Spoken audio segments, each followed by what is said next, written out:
Hello बच्चों, हमने शुरू किया था नेगोशिएबल इंस्ट्रूमेंट्स एक्ट। उसका फर्स्ट बेसिक इंट्रोडक्शन चैप्टर मैं आपको सेंड कर चुकी हूँ। आज हम करेंगे second chapter, kinds of negotiable instruments.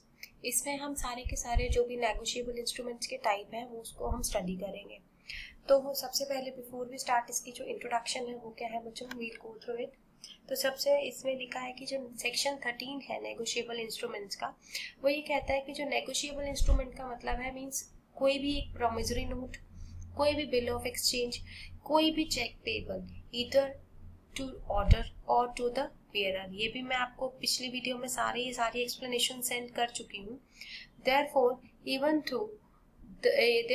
even though the Act acknowledges the existence of other kinds of negotiable instruments, it specifically mentions aforesaid 3 kinds of negotiable instruments. वो कहते हैं कि बहुत सारे होते हैं, but specifically अगर हम negotiable instruments की बात करें तो we consider promissory note, bills of exchange और checks payable. अब बात ये आती है, ठीक है। अब देखो यहाँ से wait, let me scroll down the screen. क्या दिक्कत हो गई? तो अब इसमें सबसे पहले प्रोमिसरी नोट। मैंने आपको पहले भी बताया था जब हमने नेगोशिएबल इंस्ट्रूमेंट स्टार्ट किया था। तो व्हाट इज नेगोशिएबल इंस्ट्रूमेंट्स? बच्चों, negotiable instrument is a combination of 2 words. The first one is negotiable and the second one is instrument. ठीक है, तो negotiable means that is transferable और instrument means a written document. तो ऐसा एक written document जो कि ट्रांसफरेबल है बाय डिलीवरी और बाय ऑर्डर। वही पॉइंट्स पढ़े थे ना, तो दैट इज नेगोशिएबल इंस्ट्रूमेंट। अब बात ये आती है कि उसमें कौन कौन से होते हैं। Promissory note, bills of exchange और चेक, ये पॉइंट्स अभी मैंने आपको बताया। तो इसमें हम इन्हीं 3 के एक्सप्लेनेशन जो है अभी हम पढ़ेंगे।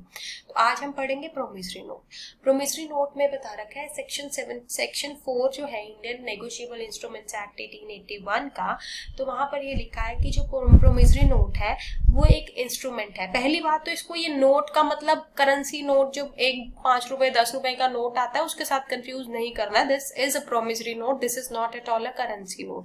ठीक है, तो प्रोमिसरी नोट एक इंस्ट्रूमेंट है राइटिंग में, यानी कि this is something a written document that contains, उस रिटन डॉक्यूमेंट है, अब उसमें क्या लिखा होगा?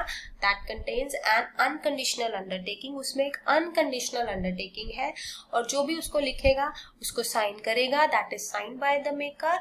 और उसमें क्या लिखा होगा? उसमें लिखा होगा कि to pay a specific sum of money, कि जिसमें वो लिख रहा है, जो मेकर है वो लिखेगा कि हाँ भाई ये एक स्पेसिफिक अमाउंट ऑफ मनी जो है वो पे करना है और to the order of a certain person, किसको? एक सर्टेन पर्सन को पे करना है। तो अब इसका सैंपल अभी हम आगे देखेंगे बच्चों, but before we go through it sample हम कैरेक्टरिस्टिक्स पढ़ेंगे और उन कैरेक्टरिस्टिक्स से हमें पता चलेगा कि उन प्रोविजरी नोट में क्या क्या होना चाहिए। फिर जब हम वो सैंपल देखेंगे तो हमारे को बिल्कुल क्लियर हो जाएगा। सबसे पहली चीज बच्चों, प्रोमिसरी नोट एक अनकंडीशनल नोट होता है, इसमें कोई कंडीशन सप्लाई नहीं होती। सेकंड, ये एक रिटन नोट होता है, वर्बल प्रॉमिस होता है, it is always in writing. ठीक है, अगर कोई भी वर्बल प्रॉमिस होता है to pay a specific amount of money तो वो प्रोमिसरी नोट नहीं होगा। ठीक है, पहली बात अनकंडीशनल होता है, दूसरी बात रिटन होता है, वर्बल नहीं होता है। ठीक है, तीसरी बात, जो भी डेटर है, पैसे देने वाला है, जो देनदार है, वो बनाता है इसको, वो लिखता है और वो साइन करता है। ठीक है, अब प्रोमिसरी नोट जो बनाया जाता है उसमें लिखा जाता है कि promissory note is made as payable to a specified person. इस तरह से बनाया जाता है कि वो आपने वो किसी स्पेसिफाइड पर्सन को पे करना है कुछ, and to the order of the specified person और टू द बियरर, की यदि उसके कहने पर या बियरर जिसके पास भी वो होगा उसे वो पैसे दे दिए जाएंगे after the expiry of specified duration. की इसमें ये लिखा होता है कि इतने टाइम के बाद इस व्यक्ति को इतने पैसे देने हैं। ठीक है, so it should be payable in the currency of the country. ये तो ऑब्वियस है, ठीक है, बट स्टिल जो भी जिस भी कंट्री में ये प्रोमिसरी नोट इश्यू हो रहा है उसी कंट्री की करेंसी में ये दिया जाएगा। Promissory note withdrawn for a specified duration should be adequately stamped according to its value. अब प्रोमिसरी नोट की जितने भी कितने का नोट है वो कितनी उसकी वैल्यू है उसके हिसाब से वो स्टैम्प्ड होना जरूरी है। बैंक नोट और करेंसी नोट से अलग है प्रोमिसरी नोट, उसको उसके साथ कंफ्यूज नहीं करना है। ठीक है, तीसरी नेक्स्ट जो बात यहाँ पर दे रखी है कि जो प्रोमिसरी नोट है वो एक स्पेसिफाइड सम यानी कि जो अमाउंट है वो उसमें प्रॉपरली लिखा होता है, लेकिन जो एक्नॉलेजमेंट ऑफ डेट है such as IOU is not on a promissory note, उसमें एक्नॉलेजमेंट नहीं होती है लेकिन हाँ स्पेसिफाइड सम जो है वो लिखा होता है। The consideration for and the date and the place of making the promissory note need not to be mentioned in the promissory note. तो कंसिडरेशन किस बदले में दिया, मतलब कंसिडरेशन फॉर मतलब किसके बदले में पैसे देने हैं, आप सिर्फ ये लिखते हो कितने पैसे देने हैं, किस चीज के कंसिडरेशन वो किस चीज के बदले में पैसे देने हैं वो लिखना जरूरी नहीं है, किस प्लेस पर देने हैं वो लिखना जरूरी नहीं है। ठीक है ना। So the consideration for and the date and the place for making promissory note need not to be mentioned in the promissory note. See the specimen of promissory note है, यहाँ प्लेस लिखा है, डेट लिखी है, fine कि ये place और date है कि जिस डेट पे वो इशू हुआ, स्पेसिमेन है उसका, कितने का प्रोमिसरी नोट है, ये 15 रुपए का है, तो ऑन डिमांड है ये नोट, पहली बात। ठीक है, 3 months after the date यानी कि 20th January 2006 के 3 months after the date I promise to pay Shri Ashok Kumar the order a sum of rupees or order the sum of rupees 1,500 with interest at the rate of 10% per annum until payment for the value received, के बदले में जो भी receive किया, for the value received लिखा है, यहाँ नहीं लिखा कि क्या लिया था, तो वो जब तक की पेमेंट नहीं होती है तब तक 1500 के साथ साथ 10% इंटरेस्ट के हिसाब से पेमेंट होगी।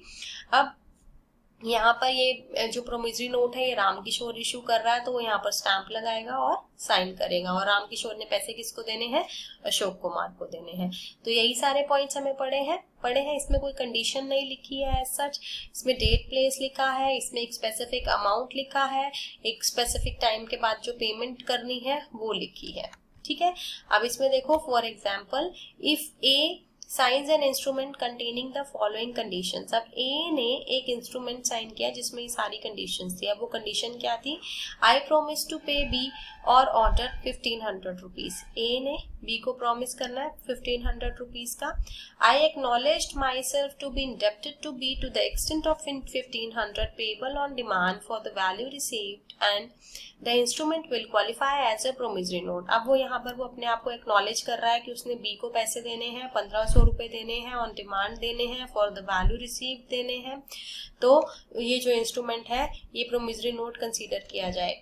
However, if A signs the instrument containing any of the following conditions, it will not be a promissory note. तो वो ऐसी conditions लिख करके साइन कर देगा तो भी वो promissory note नहीं होगा, इसके एक स्पेसिफिक तरीके से देना जरूरी है। I am indebted to B for 1500, I promise to pay 1500, वो जो प्रॉपर फॉर्मेट अभी आपको बताया है उस तरीके से लिखना जरूरी है। सिंपली लिख दिया I am indebted to B for 1500 तो इसका मतलब ये promissory note नहीं है।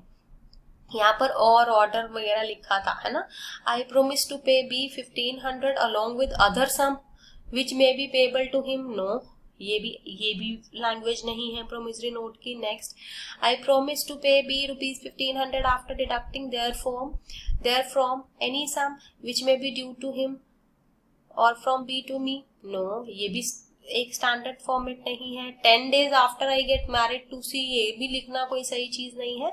सो दीज आर नॉट, अगर कुछ ऐसा रिटर्न में ए बी को देता है तो that would not be termed as promissory note. Now the point is what are the parties to the promissory note. बच्चों प्रोमिसरी नोट में there are 2 parties, the first party is the maker and the second party is the payee. Maker कौन है, he is the debtor who makes a promissory note promising to pay a specified sum of money after the expiry of specified duration and there may be one or more makers of the promissory note. Clear, maker कौन है, ये debtor है, ये देनदार है जिसने पैसे देने हैं एक स्पेसिफाइड ड्यूरेशन के बाद। ठीक है, अब बात ये है कि एक या एक से अधिक व्यक्ति मिलकर भी एक प्रोमिसरी नोट बना सकते हैं, तो जरूरी नहीं है कि डेटर एक ही हो जो प्रोमिसरी नोट बना रहा है। क्लियर। दूसरी बात, पेई, दूसरी पार्टी कौन होती है? पेई होती है। पेई कौन है? पेई ये लेनदार है जिसके फेवर में प्रोमिसरी नोट इशू किया जाएगा। जो मेकर बना रहा है वो किसके लिए बनाएगा? पेई के लिए बनाएगा। मेकर कौन है? मेकर डेटर है, देनदार है जिसने पैसे देने हैं। पेई कौन है? पेई क्रेडिटर है, वो लेनदार है जिसने पैसे लेने हैं। Fine. So kinds of negotiable instrument में पहला नेगोशिएबल इंस्ट्रूमेंट क्या है बच्चों? Promissory note. दूसरा बिल्स ऑफ एक्सचेंज, ये हम कल के लेक्चर में पढ़ेंगे। Take care.